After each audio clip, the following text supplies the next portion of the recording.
Pretend to hug me, she whispered, unaware the stranger was a billionaire who would change her life. Hello everyone. Before we begin today's story, I have a small favor to ask. Please hit subscribe and turn on the notification bell so you never miss our channel's new videos.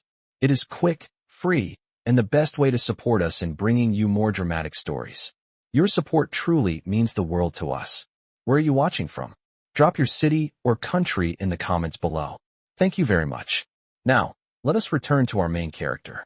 The rain over Manhattan fell in cold, sharp lines, turning the late-night city into a blur of neon reflections and hurried footsteps. The streets were thinning out, the last subway trains rumbling underground like distant thunder. Under the dim glow of a flickering street lamp, Madeline Carter held her worn canvas bag close to her chest, her breath unsteady as she walked up the damp stairs from the subway exit. She had just finished a grueling shift at the diner, her back aching, her hands still smelling faintly of coffee and dish soap. She heard footsteps behind her. At first, she tried to ignore them. New Yorkers walked fast, sometimes right on your heels. It was normal. It had to be normal. But then a familiar slur echoed across the sidewalk. Hey, sweetheart, slow down. I am talking to you. Her stomach dropped. It was the same man from the diner. The one who had pounded on the counter, yelled at her for bringing the wrong order, and had been escorted out by the cook. His steps were uneven, but determined. He was following her. Madeline quickened her pace, turning the corner toward a closed convenience store. The rain slapped against her face, cold enough to sting. She looked around desperately. No open shops. No groups of people. Just a quiet block swallowed by the weather. Her heart hammered in her chest. She knew this feeling. She knew the fear too well. The footsteps grew closer. Madeline's eyes swept across the sidewalk until she saw someone. A single man standing under the awning of the darkened storefront.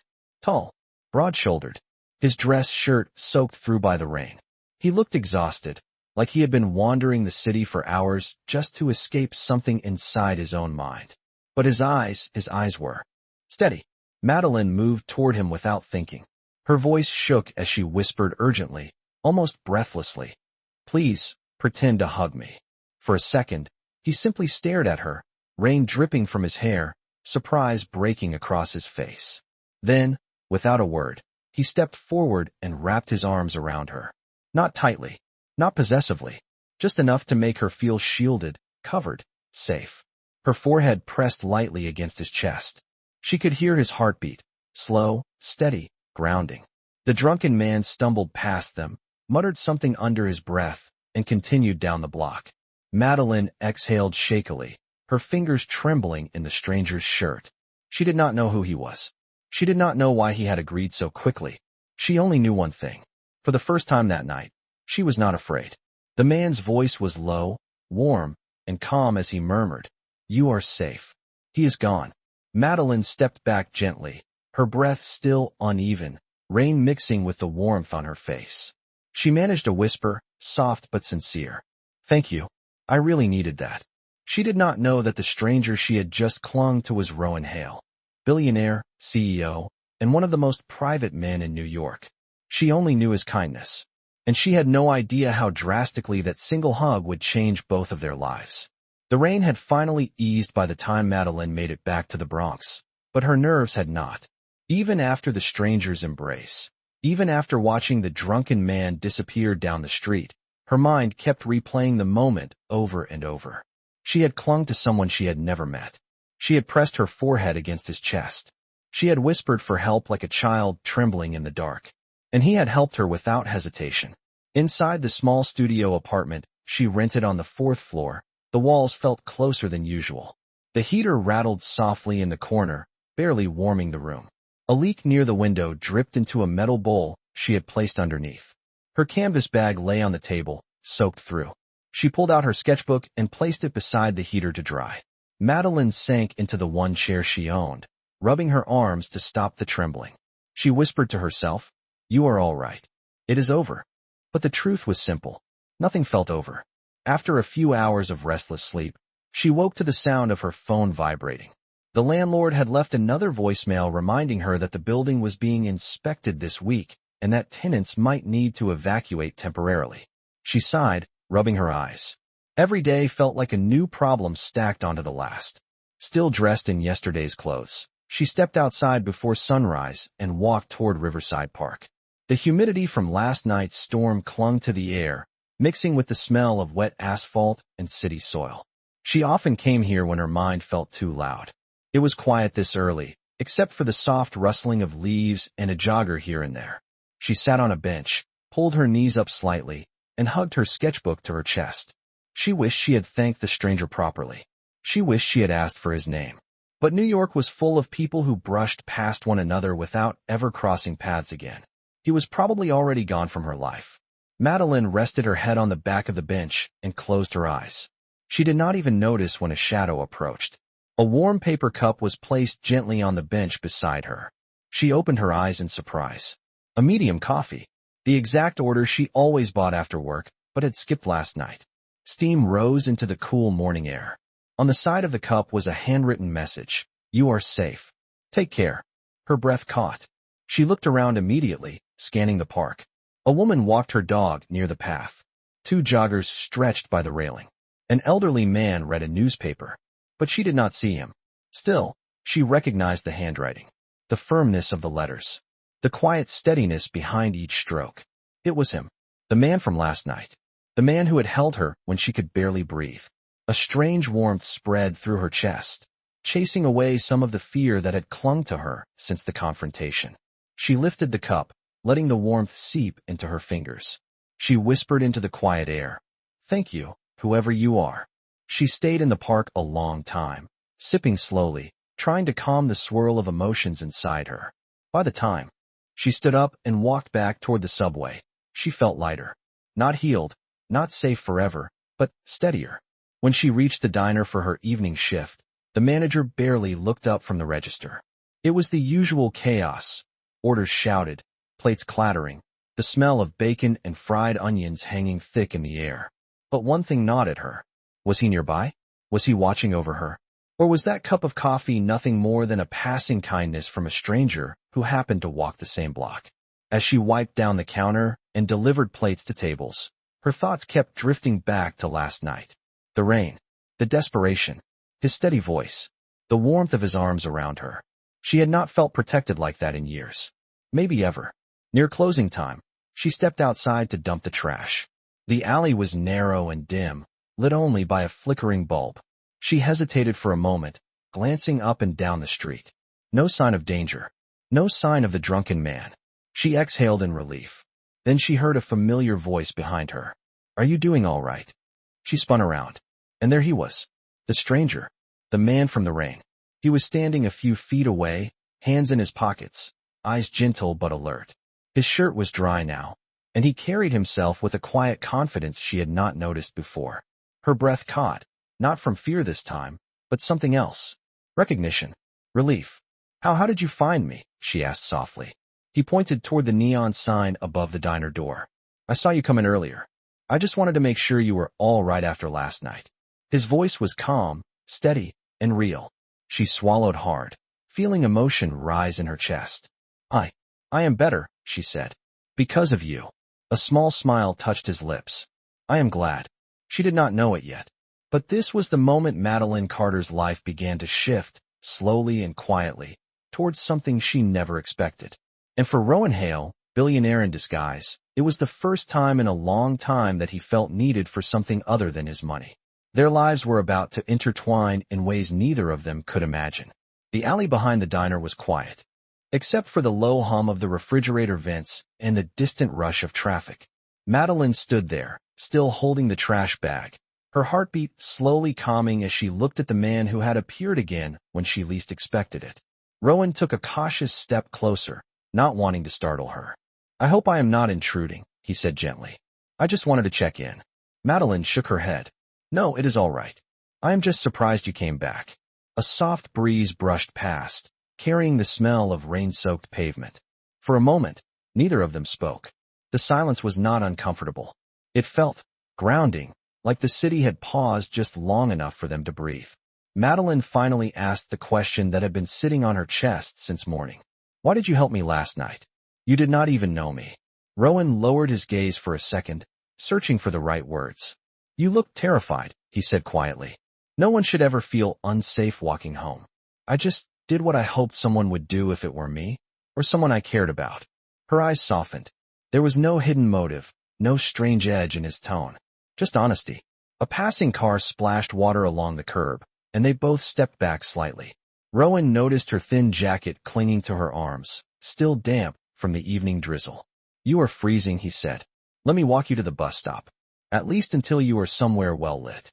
Madeline hesitated only a moment before nodding. Thank you. I would like that. They walked together along the sidewalk, staying close to the lit storefronts.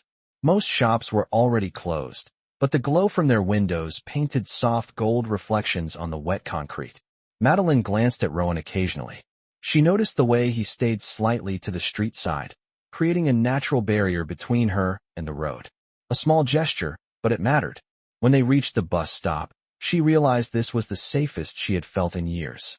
The bus was still several minutes away. The two of them waited under the shelter, watching the distant headlights on the avenue. Rowan broke the silence first. You live far from here. Bronx, she said. A small studio. It is nothing fancy, but it is mine. Or at least, it was. She laughed softly, but not out of humor. The landlord says the building is being inspected this week. I might have to leave for a while. Rowan frowned slightly. That sounds stressful. It is. She hugged her sketchbook closer. I am working 2 jobs just to keep up. And some days, she stopped herself, not wanting to spill too much. Rowan did not push. Instead, he looked at her sketchbook. You draw every day? Yes, she answered, surprised. I try to. It helps me breathe when things get overwhelming. May I see something? He asked. Madeline froze, her fingers tightening around the edges. No one ever asked to see her work. Not because they were unwelcome, but because no one cared enough to ask. After a small pause, she opened the book to a page filled with a charcoal drawing of a rainy Manhattan street. The kind of street they were standing on now. Rowan studied it, genuinely impressed. This is beautiful, he said. You capture the city the way people feel it, not the way it looks. Her cheeks warmed. Thank you. It means a lot to hear that. The bus's headlights finally appeared at the end of the block. The approach made her unexpectedly sad. She did not want the night to end yet. Something about him made her feel seen, maybe for the first time in a long time. Rowan stepped back as the bus slowed to a stop. Will you be all right getting home? He asked. Madeline nodded. I will be fine. Really. Before she boarded, she looked at him one last time. I never got your name, she said. He held her gaze, the corners of his mouth lifting slightly. Rowan. She repeated it softly. Rowan, thank you. For everything. He inclined his head. Anytime, Madeline. The bus doors closed gently behind her. Through the window, she watched him standing alone under the bus stop light, hands in his pockets, rainwater catching on his shoulders. As the bus pulled away, Madeline pressed a hand to her sketchbook. In all 12 million people in New York City, she had crossed paths with the one man who showed up twice exactly when she needed help. She whispered to herself, barely audible over the engine noise. Who are you really? Rowan. She had no idea how soon she would learn the answer. The next morning came with a heavy gray sky hanging over the city, the kind of New York morning where everything felt slower, quieter, caught somewhere between exhaustion and hope. Rowan Hale stood by the wide glass window of his corner office, looking out at the skyline. From this high up, the streets looked peaceful. No one would ever guess how chaotic a single night for an ordinary girl could be. But Rowan could not stop thinking about Madeline Carter. Her trembling voice, her courage to ask a stranger for help, her quiet strength beneath the fear. He had planned to spend the morning reviewing reports for his board meeting, but the words on the pages meant nothing. Instead, he kept replaying the moment she had shown him her sketchbook, how her fingers had hesitated over the edges of the paper, as if she expected to be dismissed before she even began, and how her eyes had lit up when he praised her drawing. Hours later, he left the office early under the excuse of site inspections, though his assistant looked puzzled. Rowan had never been the type to leave work undone.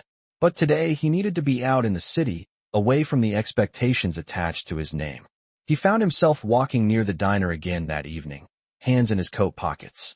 The neon sign flickered just like last night.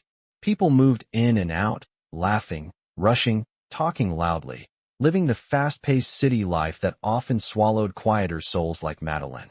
He did not intend to go inside. He just wanted to know she was all right. He stood across the street until he finally saw her through the window, her hair pulled back, her expression focused as she balanced plates along her arm. She looked tired, but she kept moving with quiet determination. Something inside Rowan tightened. Most people at his level never noticed workers like her, as if they were invisible. But Madeline was impossible to ignore. When her shift ended, she stepped outside with a small cardboard box filled with leftovers the cook had given her. Rowan walked forward instinctively, not wanting to startle her this time. "Madeline," he called gently. She turned in surprise. For a moment, a smile crossed her face before she tucked a strand of hair behind her ear. "You came back," she said softly. "I wanted to see how your day went." Rowan replied, "Is everything all right at your apartment?" She let out a tired breath. "The inspectors came. The building has electrical issues. I have to leave for a few nights while they work on it. I will probably sleep at the 24-hour library or at the park if it does not rain." Rowan frowned, his jaw tightening. "That does not sound safe." Madeline shrugged, trying to make light of it. "New York is expensive. You do what you have to do." A gust of wind picked up, pulling at her jacket. She held the cardboard box closer to her chest, as if bracing herself against more bad news waiting to fall from the sky. Rowan hesitated, choosing his words carefully. "I do not want to overstep, but you should not have to sleep outside. At least let me walk with you tonight so you do not have to be alone." Madeline looked down at her shoes, thinking. She was not someone who accepted help easily. Life had taught her that favors often came with conditions. But Rowan had not once made her feel judged. He had shown up only to protect, never to take. Finally, she nodded. "All right, just for tonight." They walked side by side toward Riverside Park. The evening air carried the smell of damp earth and faint car exhaust. Streetlights glowed in warm circles as they passed, and distant sirens echoed somewhere across the river.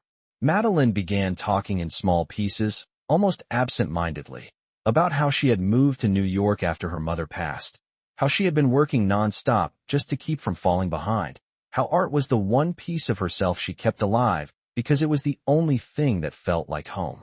Rowan listened quietly. He did not interrupt. He did not offer empty solutions. He simply listened, and that alone felt like a rare luxury. When they reached her usual park bench, she set down the box of leftovers and sat with a sigh. The exhaustion settled into her shoulders as she leaned back, eyes drifting toward the glowing skyline.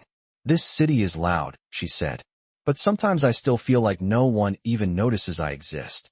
Rowan took a slow breath, his voice quiet but firm. "I noticed." Madeline turned to him, caught off guard. He met her eyes with an expression that was steady, honest, and unexpectedly vulnerable. In that quiet park, under the spread of dim street lamps, something shifted. A fragile connection began to grow, thread by thread, built not on rescue, but on recognition. On two lonely people who, for one night at least, did not have to face the city alone. And neither of them realized how much this moment would matter in the days ahead. The night settled softly over Riverside Park, wrapping the city in a muted calm that felt rare and fragile. Madeline and Rowan sat side by side on the old wooden bench, the soft glow of the street lamps casting long shadows over the pavement. For a moment, it felt as if the world had quieted just for them. But the peace did not last long. A distant shout echoed from the path behind them. Madeline stiffened instinctively. Rowan turned his head, scanning the darkness with a sharp, protective gaze. His jaw tightened the moment he saw a figure stumbling toward them. It was the same man. The man from the diner. The man she had feared was gone for good. He reeked of alcohol even from 20 feet away, his steps unsteady, his voice slurred with anger. "There you are," he snapped. "You think you can run away from me?" Madeline's breath hitched. Her fingers curled tightly around the edge of the bench. Before she could move, Rowan rose to his feet, placing himself between her and the man. His posture was calm, but there was no softness in his eyes now. Just focus. Steady, unshakable focus. "You need to leave," Rowan said firmly. The drunken man scoffed. "Who do you think you are?" Rowan did not raise his voice. "I said leave." The man stepped forward. Too close. Too aggressive. Madeline's pulse thudded in her ears. The last thing she wanted was violence. She whispered, "Rowan, please do not let this get worse." Rowan did not take his eyes off the man. "It will not."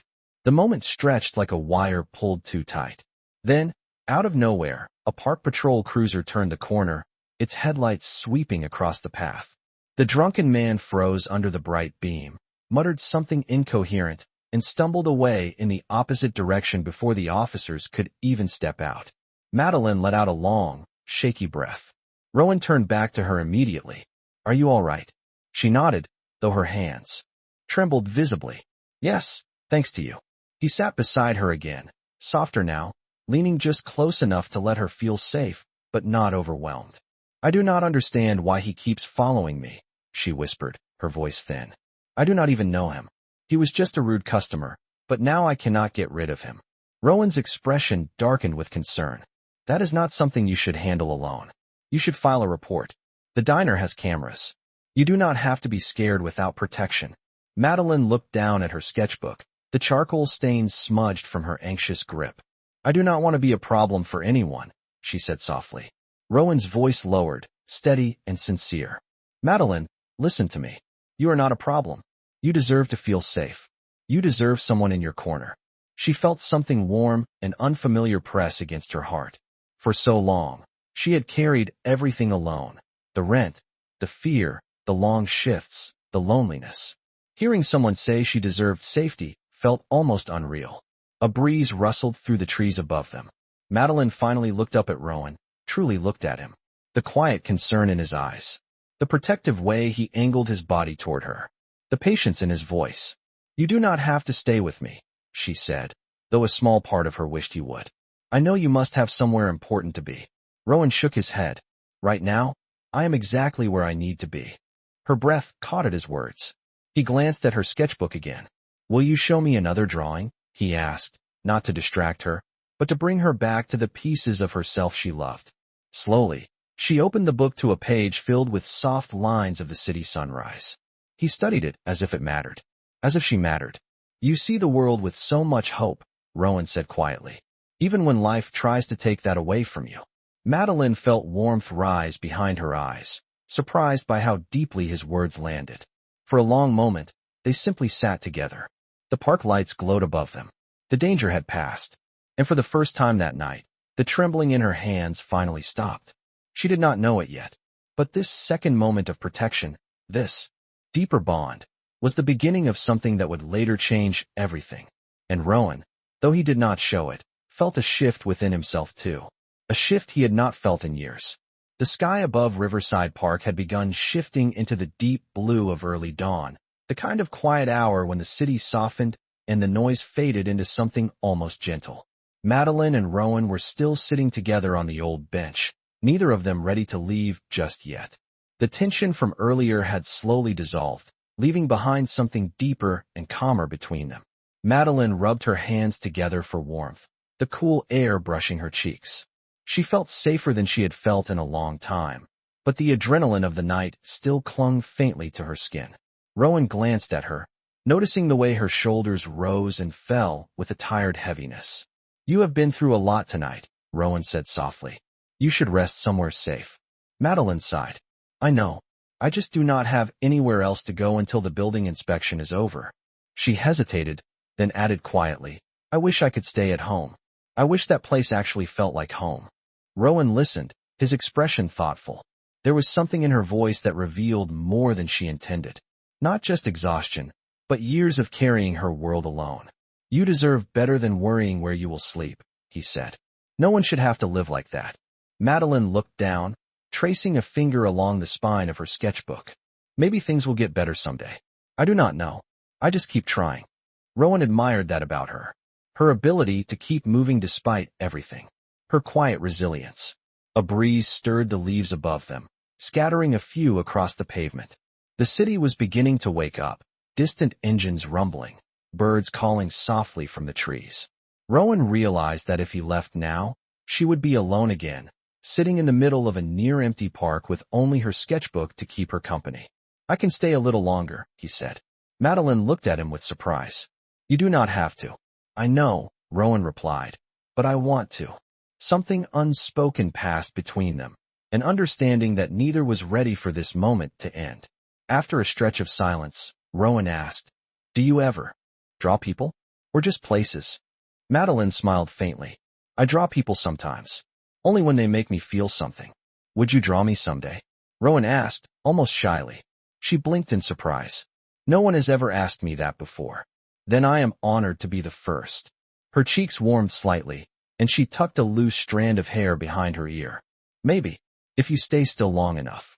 He laughed softly, real, warm laughter that she had not heard from him before. A few minutes later, Madeline started packing up her things, preparing to leave for the 24-hour library where she planned to rest for a while. Rowan stood with her. I will walk you there, he said. Rowan. She began, not wanting to impose. I insist. They walked slowly through the quiet streets, the soft glow of streetlights illuminating their path. Every so often, Madeline glanced at him, still trying to understand why someone like him, a man with presence, confidence, and quiet strength, kept showing up for her. When they reached the wide steps of the library, she stopped and turned to him. Thank you, she said quietly, for everything tonight. I do not know what would have happened without you. Rowan held her gaze, his voice gentle. You do not have to face things alone anymore. She hugged her sketchbook to her chest, feeling the truth of his words settle deep inside her. Good night, Rowan, she whispered. Good night, Madeline. As she disappeared through the library doors, Rowan remained on the sidewalk for a long moment, watching her go. He had no idea why she had become so important so quickly, but he knew one thing for certain. He could not stay away. And soon, the world would force the truth out of the shadows, his identity, his wealth, his entire life. A truth Madeline was nowhere near ready to face. The morning sun had barely risen over Manhattan when the shift in Rowan's world finally caught up to him. After walking Madeline to the library, he had returned to his penthouse with the same quiet heaviness that had followed him for weeks. But this time, it was different. This time, the weight came from something he had been avoiding for too long. His assistant, Daniel Walsh, was waiting for him in the lobby of Hale Industries the next day. Daniel looked concerned, holding a tablet filled with flashing notifications. Rowan, he said urgently, the board needs you upstairs. Now, there is a media leak. Rowan frowned. What kind of leak? Daniel lowered his voice. Your location last night. The press caught you leaving the office early and walking around the city alone. Someone snapped photos. They are everywhere. Rowan's stomach dropped. The last thing he wanted was attention. Not now. Not when Madeline still believed he was just a quiet stranger who happened to care. He followed Daniel into the elevator, the steel doors closing with a cold echo. His reflection stared back at him from the mirrored walls. Expensive suit, meticulous posture, the image of a man who had everything except peace. When the elevator opened, the boardroom was already full. Large screens displayed photos of Rowan in the rain, walking near the diner, his clothes soaked, his expression tired. Another image showed him crossing the street toward the very building where Madeline worked. A board member cleared his throat. Mr. Hale, your unpredictability is becoming a liability. Investors are asking questions. Rowan remained silent. His mind was on Madeline, her apartment, her exhaustion, her safety, and how none of this was her fault. Yet she would soon be pulled into his world without warning. After the meeting, Rowan walked out of the building with a storm brewing inside him. Reporters were already gathered near the entrance, calling his name, firing questions. Mr. Hale, were you out alone during last night's incident? Are the rumors true that you were involved in a confrontation in Riverside Park?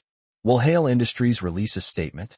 Rowan ignored them, but the noise pressed against his skull. He needed air. He needed quiet. And he needed to protect Madeline before the world noticed her. Meanwhile, Madeline had just finished a double shift at the diner. She stepped outside, exhaustion settling deep into her bones. She glanced at her phone, several missed calls from the landlord, a reminder that she still had nowhere stable to go. She hugged her sketchbook to her chest and started walking toward the park, hoping the fresh air would clear her mind. She never expected to see herself reflected on the large screen outside a midtown electronics store. But there he was. Rowan. Rowan in a perfectly tailored suit. Rowan at a podium in front of investors. Rowan stepping out of a black sedan surrounded by security. News anchor voices spilled out. Of the speakers, Rowan Hale, billionaire CEO of Hale Industries, was seen in an unusual incident last night. Madeline froze, her breath catching. Billionaire. The stranger who held her, who walked her home, who listened to her drawings and fears, was not just a kind man with soft eyes and steady words. He was Rowan Hale. The Rowan Hale, one of the most powerful men in the country. Her world spun. She stumbled backward, gripping her sketchbook tightly as the realization struck her like a shockwave. He had known everything about her vulnerability. She knew nothing about his truth. And she felt foolish, small, exposed. The same fear that once came from darkness now flooded her from the inside. She whispered his name under her breath, her voice barely audible. "Rowan, why did you lie?" Madeline stood frozen on the crowded midtown sidewalk, the noise of traffic swelling around her like a wave she could not break through. The screen above her kept replaying Rowan's image. Rowan in a suit, Rowan with security escorts, Rowan stepping out of luxury cars. Each frame cut deeper than the last. The man who had held her through fear, who had walked her through the rain-soaked streets, who had listened to her dreams, had never told her who he really was. Her chest tightened.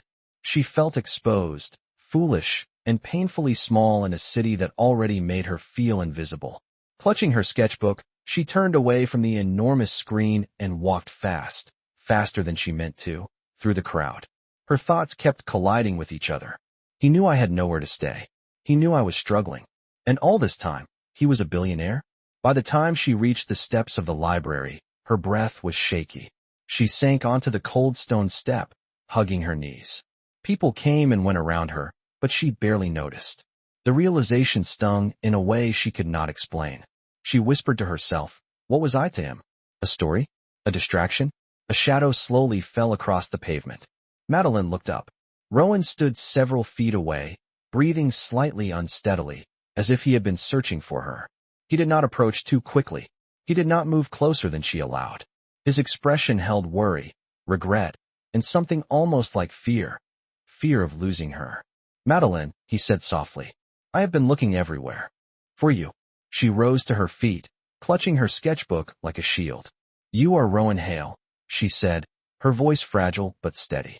"All this time, you never told me." Rowan swallowed hard. "That is true, and I should have. You deserve honesty." Madeline shook her head, hurt flashing through her eyes. "You listened to every part of my life. You let me believe we were on the same level. But you are someone the entire world watches. Someone with power, with protection, with options. I had no idea who I was trusting." Rowan took a careful step forward. "I did not hide because I wanted to deceive you. I hid because, for once, I wanted someone to see me as a person, not a headline. I never expected to meet you. I never expected to care." Madeline blinked rapidly, trying to hold back the sting of tears. "You cared about me, but not enough to tell me the truth." He winced at her words. "I was wrong. I know that. But everything I did, walking you home, staying with you, listening, every bit of that was real." She looked away, her voice trembling. "I do not know if I can believe that anymore." Rowan's voice lowered. "Then let me prove it." Madeline shook her head again. "I do not want your money. I do not want your status. I just wanted honesty. And I will give you that," he said quietly. "Whatever it takes." For a long moment, neither of them spoke. The city moved around them, indifferent to their small, painful truth. Madeline finally stepped back, her heart aching. "I need time," she whispered. "I need space to understand what all of this means." Rowan nodded slowly, even though the acceptance clearly hurt. "Take all the time you need. I will not disappear. Not unless you want me to." She held his gaze one last time, a mixture of longing, hurt, and the faintest spark of something she could not name, then turned and walked inside the library. Rowan stood alone on the sidewalk, the morning breeze brushing against his coat. He knew he had broken her trust. He knew he had a long way to go to earn it back. But he also knew one thing with absolute certainty. He would not let this be the end of their story. The week after Madeline walked away from Rowan felt heavier than anything she had carried in years.